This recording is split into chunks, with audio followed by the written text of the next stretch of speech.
The Hitman's Heatmaker is, aesthetically, my favourite sniper rifle. Its design is slick and solid, the sound it makes when you shoot is super satisfying, and the way your enemies' heads literally explode on headshot is the absolute best. Honestly, I wish this feature was standard for all sniper rifles, it's just that good. Unfortunately, no matter how satisfying this gun is to use, when it comes to gameplay, it's just not very strong. What does it do exactly? That is a fantastic question, my hypothetical viewer that has never played TF2 yet somehow found this video. The Hitman's Heatmaker's stats are as follows. You gain a focus meter. On kill or assist, you fill up the meter. It's important to note that kills and assists with your melee or secondary also count towards the meter. Even a Girardi assist, for example, gets you extra focus. It takes 3 kills, 9 assists, or some combination of the lot to fill up the meter, but you can activate focus with your reload key at any time as long as the bar isn't empty. You can get a max of 10 seconds of focus with a full meter. During the duration of focus, you don't have to unscope after shooting, your shots charge 25% faster, your shot continues to charge whilst reloading, and you continue to gain meter even whilst focus is active through additional kills and assists, meaning that you can theoretically have focus active indefinitely if you've got enough goons to kill. The downsides are that you shoot tracer rounds while focus is active, similar to the Machina, and minus 20% damage on body shots. Ouch. That is a really harsh penalty. To put it into context, the stock sniper rifle has a base damage of 50 and can deal a maximum of 150 damage with a fully charged body shot. This is a really important threshold. It means that you can one-hit kill every light class in the game and can one-shot medics from full health. Considering that medics are almost always priority number 1 targets, you can see how this would be useful. The Hitman's Heatmaker, on the other hand, has a base damage of 40, meaning that it can only deal a max of 120 damage with a body shot. That's not enough to kill even light classes. In fact, the only things you can kill from full health would be Sandman Scouts, which don't exist anymore, and Big Earner / Kunai Spies. Actually, scratch that. When do Kunai Spies ever not have overheal? You're only killing Big Earner Spies. As much as I'd like to say just get good and hit headshots, unless you're a literal aimbot, it's just not feasible to hit headshots every single time, especially in a high pressure environment involving targets like medics or enemy snipers. Sometimes it's just safer to settle for the body shot. You don't want to be that guy that misses the kill on the enemy medic, scaring him into popping Uber, which then wipes your team. In addition, believe it or not, no-scope body shots are a legitimately strong method of self-defense for Sniper, especially if you're running a non-damaging secondary, and this also gets crippled due to the damage penalty. 50 damage a pop lets you kill light classes in 3 shots, 2 if they're coded in Girardi. With only 40 damage, it takes 4 whole shots to do the same with the Heatmaker, 3 even with Girardi. Those 1 to 2 shots could absolutely be the difference between a scout bum rushing you to death versus you living and winning the fight, or just getting the enemy to back off. But surely, focus is strong enough to make up for this crippling downside, right? Right? Yeah, not quite. In fact, focus can often be more of a hindrance than a help. First of all, whilst it's not listed as a downside on the weapon's stats, firing tracer rounds is absolutely a negative. It's giving your enemies your exact location when it might otherwise take a second or 2 to figure out where you're shooting from. It's also just completely counterintuitive to the weapon's design. I mean, this is the only silenced sniper rifle in the game, and this one shoots tracers? Why? It also just doesn't mesh well with the mechanic. During focus, you stay scoped in and stand mostly still, which means that all those tracer rounds are coming from the exact same place, giving your enemies your exact location to either avoid you or flank you. At least with the Machina and its tracer rounds, you can reposition after each shot, Focus itself is a double-edged sword. The faster charging is a really solid feature. It's like having 3 heads with a bizarre bargain. Not super fast, but a noticeable improvement, especially since it keeps charging in between shots. And staying scoped in after each shot can be nice. It keeps your crosshair where you want it, and lets you focus purely on clicking heads, pun intended. But it's also dangerous. Sniper is most vulnerable when he's scoped in. With your peripheral vision cut so heavily, you're an easy target for spies, scouts, bombing soldiers, other snipers, basically anyone who flanks you.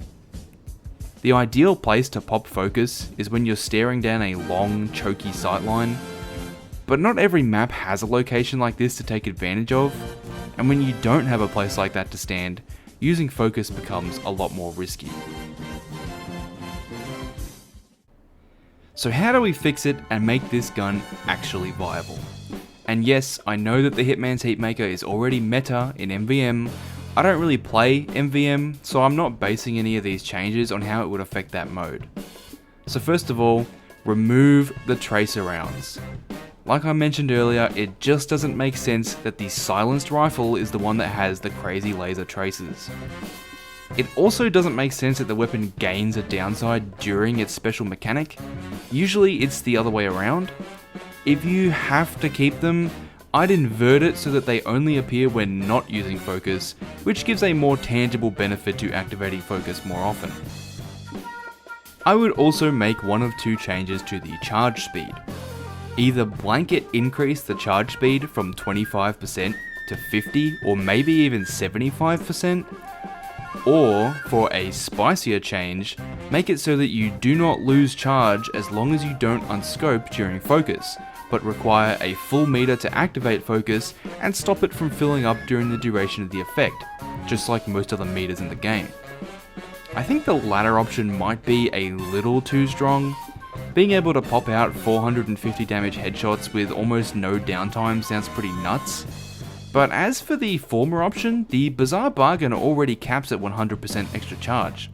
I don't think 50 or even 75% would break the bank here, even counting for the fact that charge increases whilst reloading.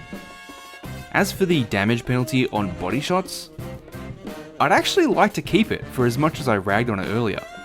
In fact, I think all sniper rifles could benefit from a damage penalty like this.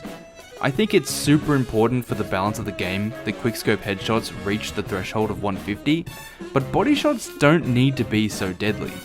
If you want to take the low skill option, you should be punished accordingly. It's even more important on weapons with faster charging speed that body shots be discouraged. We don't want to end up with people popping focus and then just body shotting everything in sight. If I were to adjust the damage penalty, maybe decrease it to 15% instead of 20.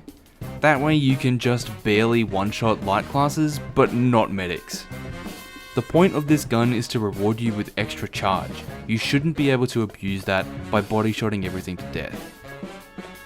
So those are the changes I propose for the Hitman's Heatmaker. Remove the tracer rounds and increase the extra charge speed from 25% to 50 or 75%. Like the title of the video suggests, I really don't think the weapon needs much more than this to be good. With these changes, it would become kind of like a diet bizarre bargain. It doesn't demand that you rack up 6 kills to reach full charge speed, but in return, the extra charge is not constantly available. Even as it is, the gun is already pretty fun to use, especially on those occasions where the enemy team just lines up and focus lets you gun everybody down. Now, since Valve is unlikely to ever implement any balance changes ever again, I'd like to just quickly go over some of the most effective methods of using the Hitman's Heatmaker as it is right now. The way I see it, there are 2 ways to play it. You can be a passive sightline denier, or you can be active, abusing focus as often as possible to get faster charge. The first way of playing is simple. On maps with long sightlines, pick your favourite spot, fill up the focus meter, and go to town on anyone you see.